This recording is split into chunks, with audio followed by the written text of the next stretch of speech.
Welcome to the Legalpreneur Podcast. I'm your host, Andrea Sager, founder and CEO of Legalpreneur Inc. As a serial entrepreneur and someone that works exclusively with small business owners legally protecting their business, I'm dedicated to covering common legal issues faced by business owners, providing you with the business knowledge you need to catapult your business's growth and showing you just how some of the world's most elite entrepreneurs have handled these legal and business issues themselves. In true attorney fashion, the information in this episode is not legal advice. This is for informational purposes only, and you should always consult with your attorney before implementing any of the information in the show.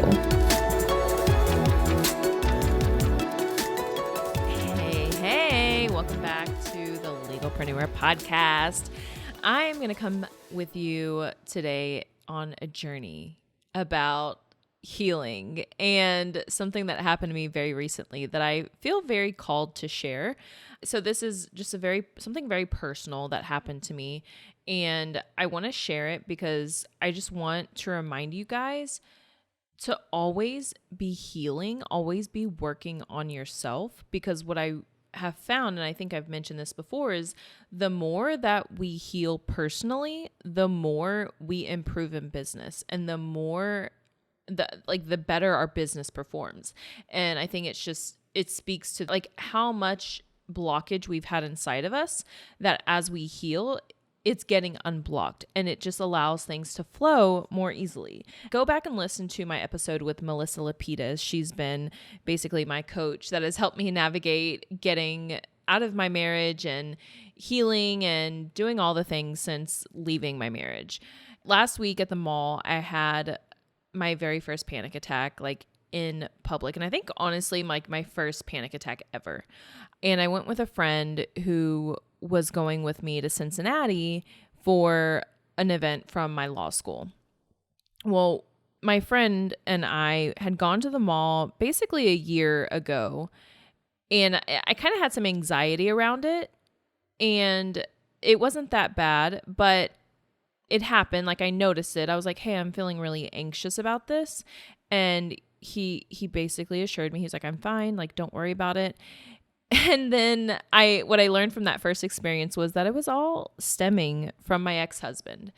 Well, fast forward to last week, I had a full-blown fucking panic attack in the mall. What happened was I was looking for a dress for this event that we had in Cincinnati. And I was getting very frustrated because I couldn't find a dress that I was happy with. And right now I'm making decisions if it's not a hell yes, then it's a hell no.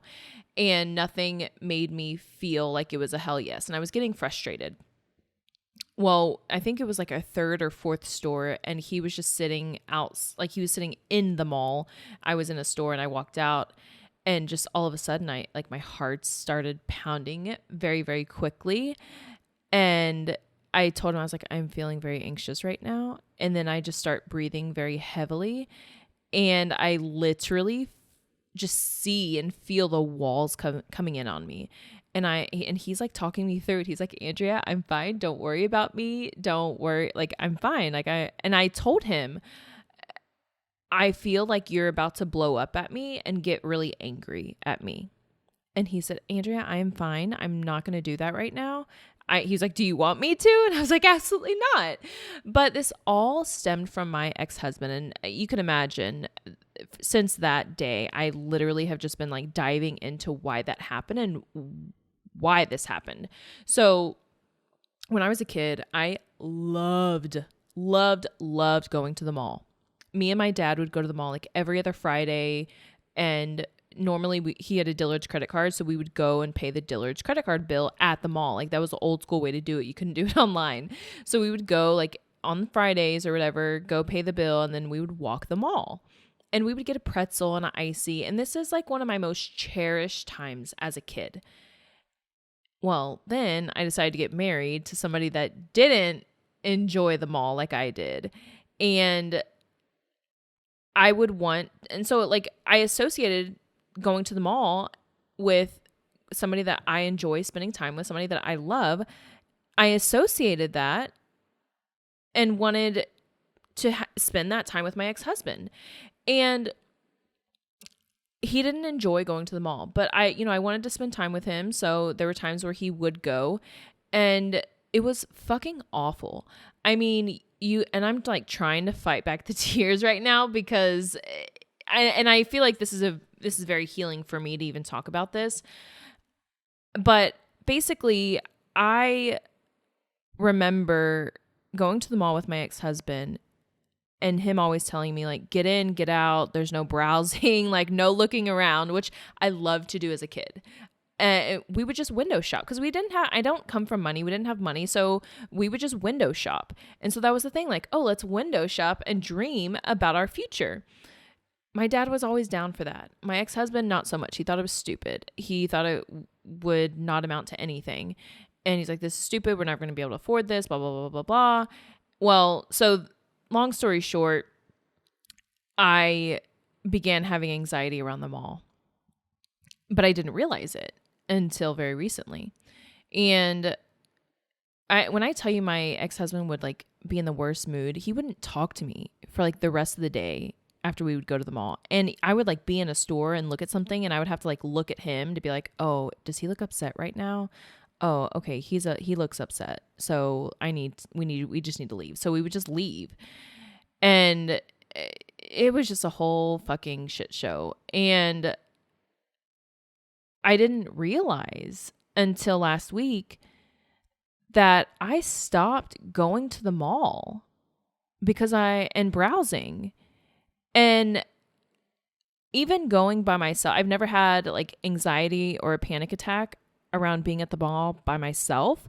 But I realized after last week that I no longer go to the mall to walk around and browse. I only go to get in, get what I need, and then leave. And how shitty is that? I used to love going to the mall just to browse and look at what I want to buy.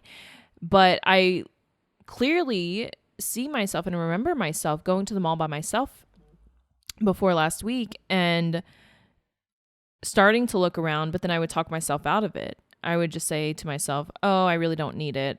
I'm not going to buy anything, so there's no need for this. Fuck that. Like, I enjoy fucking walking around the mall. And if you don't enjoy cuss words, like, this is probably not the episode for you. But this is just me being very real and authentic, because I'm just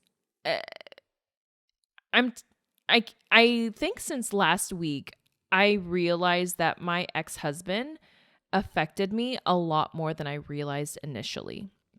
So of course, like, immediately transitioning out of the marriage was very hard, very tough, but things have been fine since then.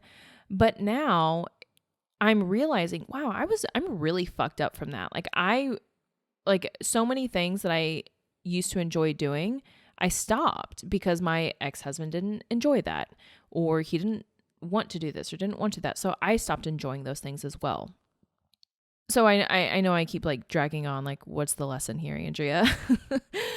Anyways, the next day I went by myself. I was like, fuck this. I'm going to like conquer this by myself. So first I went to the mall by myself, and my friend was like, I can go with you. And it's like, no. Let me like make sure I can do this on my own. So I went on my own. I was fine. And I just kept like, I'm like, man, why did that happen? Because it's like, who has a fucking panic attack at the mall? Andrea does. Like, first of all, I did. And I'm just grateful to have had that experience, to be able to realize, number one, that I'm more affected by my marriage than I realized, because I'm always seeking to become the next highest version of myself.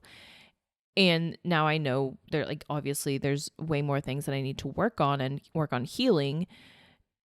So there's that. But then also, like, if there's something that you no longer do, but you used to really enjoy doing it, go do those things. So I'm making it a thing now for myself. Once a week, once every 2 weeks, I'm going to go to the mall and just walk the mall and browse. And I'm going to enjoy myself. And you know what? I'll probably get a pretzel and an icy and relive my childhood, because those were literally some of the best moments I remember having in my childhood. And so if there are things that you no longer do that you used to enjoy, like make an effort to do them. Because what I've learned in this healing process is we were so innocent as children that that's when we were our most true and authentic selves. And that's what it's all about, is just being true and authentic to yourself. So make that time, do those things. And then number 3, I cannot tell you how grateful I am for my friend. He has been a huge part of my healing journey. I can't tell you how many things he's helped me with. He's helped me up my mindset. He's helped me heal this, heal that. But literally being in somebody's presence when you're having a panic attack, you guys, if this was happening with my ex-husband, first of all, doesn't know how to validate. And this is, please do not take this as me talking so much shit about my ex-husband. I know that's what it's coming off as. There were so many reasons why that did not work out, and I shouldn't have asked him to go to the mall. I shouldn't have, whatever. But if that was my ex-husband and I was like, hey, I'm having anxiety around this, he literally would have just said, well, get over it. Like, it's fine. Like, we're just here at the mall. Like, that's stupid. I can't tell you how many times like I would try to express my emotions and he would literally tell me that's stupid. And now having friends that can validate you and say, I understand, like, what can I do to help you? Like, it's okay. I'm not here to help you. Like, I don't want you to feel anxious by being here at the mall. Like, I'm here and giving you the space to heal and to have friendships like that. Cause you know, the friend that I went to the mall with, and you all have heard me talk about Kayla, like, she clearly has also been a huge part of my healing journey. Just having those people in your life that allow you to be that true and authentic version of yourself and accept you exactly as you are, like, that's a gift, a beautiful gift from life. And I know that I would not be where I am today without my friends that have been with me and helped me heal and been through my healing journey. So forgive yourself for what has happened in your past and make an effort to heal and become the next highest version of yourself, because that's what I'm doing. And since I started like digging into all that stuff, you guys, since the panic attack, our revenue has been through the roof. We've got more investors than ever before. Like, things are just slowly falling into place. And every single time I hit like this new, like I overcome this new bump in the road, healing wise, something big happens in business. So that's why I wanted to share all that with you today. Like, if something's happening like internally, dig into that and heal, because what's next, like in your externally, whether it's business or whatever you got going on, like, I think magic happens next. I think that's like, in my head, that's the circle of things, how it happens. So I know this was kind of just like a big rambling, not really structured, but I just wanted to come and share that with you guys and just remind you of all those things. And yeah, if you have any thoughts, I would love to hear them, because I'm always open to healing thoughts and healing journeys, because we're all in this together. All right, you guys, I'm out, and I'm glad I made it through this without like sobbing, because yeah, a lot of tears were wanting to come, but I'll probably just go cry now. All right, I'm out. Have a good one. Here at Legalpreneur, we're committed to providing a supportive legal community for all business owners. I know how scary the legal stuff can be. If you found this information helpful, I would be so grateful if you could share it with a fellow business owner. And quite frankly, it doesn't cost anything to rate, review, or subscribe to the show. Your support helps me reach more listeners, which allows me to support more business owners in their entrepreneurial journey. Have any questions or comments about the show? Feel free to drop me a line on Instagram. I promise I read all of the messages and comments. And if you want to be a guest on the show or know someone that would make a great guest, simply fill out our application form and a team member will reach out if we think it's a good fit. I'll see you in the next episode.